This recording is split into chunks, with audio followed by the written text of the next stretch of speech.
दिसत नव्हता, जरा नजर कमजोर झालेली. मग ह्या हिवाळ्याच्या दिवसामध्ये गोदड शिवू लागली. काय गोदड? पहिल्या बाया हाताने शिवित होत्या, मला विकत आणल्या जात नव्हतं. पहिले हाताने गोदड शिवायचे. मग ते गोदड हिवाळ्याच्या, आता हिवाळा येणार आहे, मग गोदड शिवत होती. गोदड शिवता शिवता अचानक रीळ संपली. काय संपली? माय काय का आज नाही रीळ संपली. मग रीळ संपल्यावर उठली किती आजी. उठल्याबरोबर घरात गेली, घरातून रीळ नवीन आणली. पण ते सुई कुठं ठेवा म्हणून तिनं सुई तिथं तशी खुश, आता मांडीवरच गोदड होत. म्हणजे खूप सामून खूप शिली तिथं. तिला वाटलं गोदड्यातच खूप शिली काही. हा अरे देवा,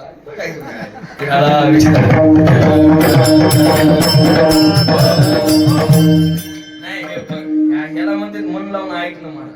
हो, एकदम मन लावून ऐकायली त्याची. ते आता दिसत नसल्यामुळं ती सुई खवली, पण ती गोदड्यात खवली नाही, मला तिच्या निरीतच अडकली. कुठं? निरीत अडकली. उठली, वरून रीळ आणली. मग आता सुई हुडकायली. सुई कुठे भेटत तिथं? तिला वाटलं गोदड्यात आपली खवली काय की.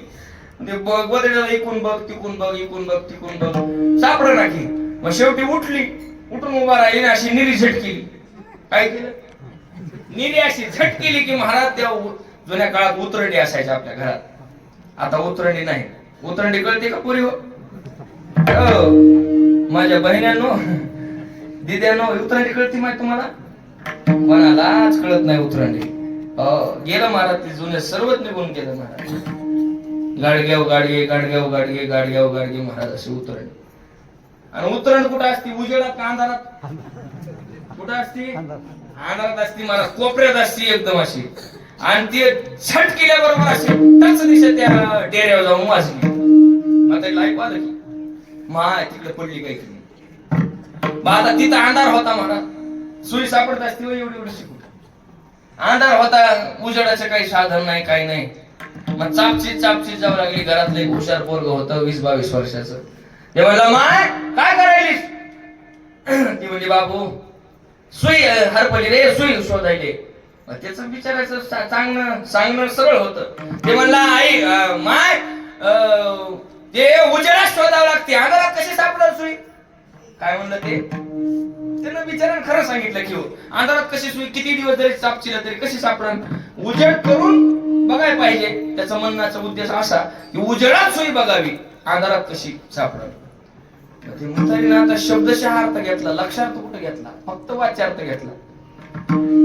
म्हातारीची घराच्या उतरणी बसून उठली. बाहेर ग्रामपंचायत असा बल्ब होता फोकस खांब्याखाली. अंगणात आली, खांब्यापाशी हुडकू लागली. कुठं? खांब्यापाच्या खाली हुडकू लागली. महाराज ग्रामपंचायतचा बल्ब होता, लाईट लागली. आता ती हुडकायली 10-15 मिनिटं निघून गेली. गावातला एक समाज सुधारक होता, तरुण तडफदार नेता होता महाराज. आणि रस्त्याने जात असताना म्हातारी आता शोधू लागली की बिचारी आता इकडून डोळे ताण, तिकडून डोळे ताण. मग त्याला बिचारा दया आली. ती म्हणला, शांताबाई, ओ काकू, काय हुडकायला? ते म्हणजे, अरे बाळू, सुई हरपली रे, मी सुई शोधायली. त्याला बिचारायला दया आली की आता म्हातारा माणूस कुठं दिसणार सुई? मग त्यानं खळभर रान धरलं. कुठलं? तिथल्याच बाल्प खालचं महाराज. खळभर रान धरलं महाराज. ते शोधू लागलं. बरं, त्याचा एक जुना कार्यकर्ता होता, मित्र होता, ते आला. ते म्हणलं, काय झालं? ते म्हणलं, माहिती सुई हरपली आहे, सुई शोधू लागायलो. त्यानंही खळभर रान. 5 जण कामाला लावली म्हातारीने. किती? 5 जण कामाला लावली बघा. बरं, आता शेवटचे जे होतं ते शेवटचं जरा जास्त चिकित्सक होतं. चिकित्सक कळतंय का?